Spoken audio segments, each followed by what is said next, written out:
Hi friends, MP cooking ಬ್ಲಾಗ್ಸ್ಗೆ ಸ್ವಾಗತ. ಏನಾದರೂ ಸಾಂಬಾರಿಲ್ಲ ಅಂದಾಗ ಅರ್ಜೆಂಟಿಗೆ ಏನಾದರೂ ಮಾಡ್ಕೋಬೇಕು ಅಂತಂದರೆ ಈ ಒಂದು ರೆಸಿಪಿನ ಟ್ರೈ ಮಾಡಿ. ಖಂಡಿತವಾಗ್ಲೂ ತುಂಬಾ ಸೂಪರಾಗಿರುತ್ತೆ. ಇದನ್ನು ಮಾಡೋಕ್ಕೆ ಜಾಸ್ತಿ ಟೈಮು ಕೂಡ ಹಿಡಿಯೋದಿಲ್ಲ. ತುಂಬ ಚೆನ್ನಾಗಿ ಮಾಡ್ಕೋಬೋದು. ನಾನಿಲ್ಲಿ ಒಂದು ಈರುಳ್ಳಿನ ಚಿಕ್ಕದಾಗಿ ಕಟ್ ಮಾಡ್ಕೊಂಡಿದ್ದೀನಿ. ಟೊಮೊಟೊನು ಕೂಡ ಚಿಕ್ಕದಾಗಿ ಕಟ್ ಮಾಡ್ಕೊಂಡಿದ್ದೀನಿ. ಕೊನೆಯಲ್ಲಿ ಕೊತ್ತಂಬರಿ ಸೊಪ್ಪನ್ನು ಕೂಡ ಕಟ್ ಮಾಡ್ಕೊಂಡಿದ್ದೀನಿ. 3 ಮೊಟ್ಟೆನ ಈ ರೀತಿ ಹೊಡ್ಕೊತಾ ಇದ್ದೀನಿ. ಎಲ್ಲನೂ ಕೂಡ ನೀಟಾಗಿ ಮಿಕ್ಸ್ ಮಾಡ್ಕೊಂಡಿದ್ದೀನಿ. ಈ ರೀತಿ ನೀಟಾಗಿ ಮಿಕ್ಸ್ ಮಾಡ್ಕೊಂಡಿದ್ದೀನಿ. ಒಲೆ ಮೇಲೆ ಒಂದು ಪಾತ್ರೆ ಇಟ್ಕೊತಾ ಇದ್ದೀನಿ. ಇದಕ್ಕೆ ಎಣ್ಣೆ ಹಾಕ್ಕೊಂಡಿದ್ದೀನಿ. ಎಣ್ಣೆ ಬಿಸಿಯಾದ ನಂತರ ಚಿಕ್ಕದಾಗಿ ಕಟ್ ಮಾಡ್ಕೊಂಡಂತಹ ಈರುಳ್ಳಿನ ಹಾಕೋತಾ ಇದ್ದೀನಿ. ತುಂಬ ಅಂದರೆ ತುಂಬಾ ರುಚಿಕರವಾಗಿರುತ್ತೆ. ಹಾಗೆ ಈಸಿಯಾಗಿ ಕೂಡ ಮಾಡ್ಕೋಬೋದು. ಟೊಮೊಟೊ ಹಾಕೋತಾ ಇದ್ದೀನಿ.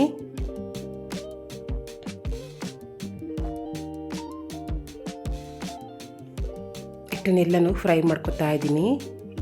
ಇದು ಸ್ವಲ್ಪ ಮೆತ್ತಗಾಗಬೇಕು, ಅಲ್ಲಿವರೆಗೂ ಫ್ರೈ ಮಾಡ್ಕೊತಾ ಇದ್ದೀನಿ. ಇವಾಗ ಉಪ್ಪು ಹಾಕೋತಾ ಇದ್ದೀನಿ. ಉಪ್ಪು ಹಾಕೋದ್ರಿಂದ ಈರುಳ್ಳಿ ಮತ್ತು ಟೊಮೊಟೊ ಬೇಗನೆ ಫ್ರೈ ಆಗುತ್ತೆ.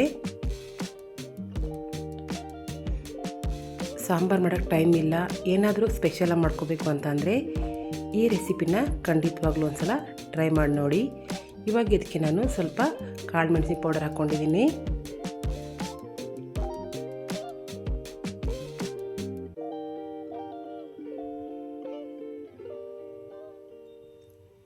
ನಂತರ ಅರಿಶಿನ ಪುಡಿ ಹಾಕೋತಾ ಇದ್ದೀನಿ.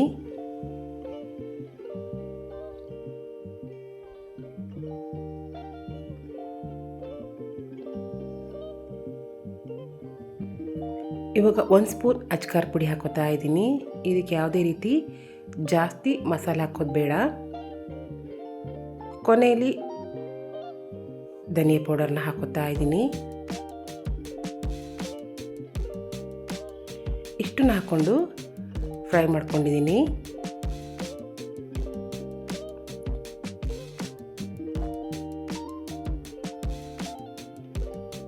ಇದೆಲ್ಲನೂ ಸ್ವಲ್ಪ ಮೆತ್ತಗಾಗಬೇಕು.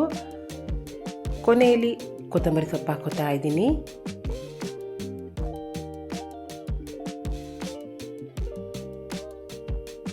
ಇಷ್ಟನ್ನು ಕೂಡ ಮಿಕ್ಸ್ ಮಾಡ್ಕೋತಾ ಇದ್ದೀನಿ.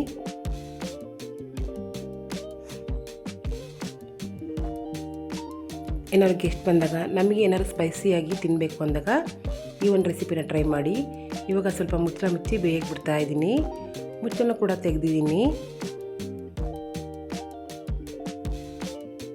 ಇವಾಗ ಮಿಕ್ಸ್ ಮಾಡ್ಕೊಂಡಂತಹ ಮೊಟ್ಟೆನ ಇದ್ರ ಮೇಲೆ ಹಾಕೋತಾ ಇದ್ದೀನಿ.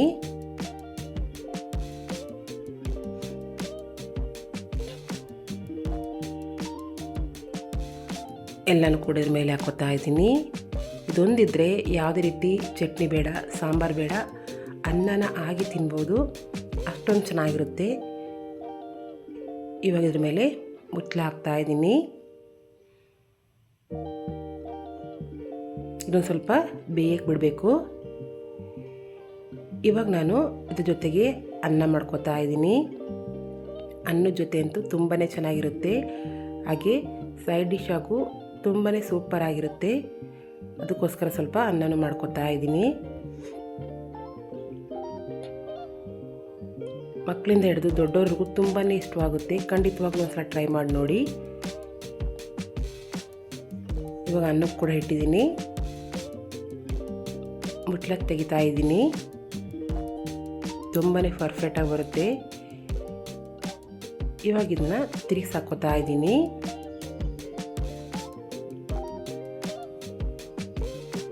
ನೀವೇ ನೋಡ್ಬೋದು, ರುಚಿಕರವಾದಂತಹ ಮೊಟ್ಟೆ ಮಸಾಲ ರೆಡಿ ಆಯಿತು.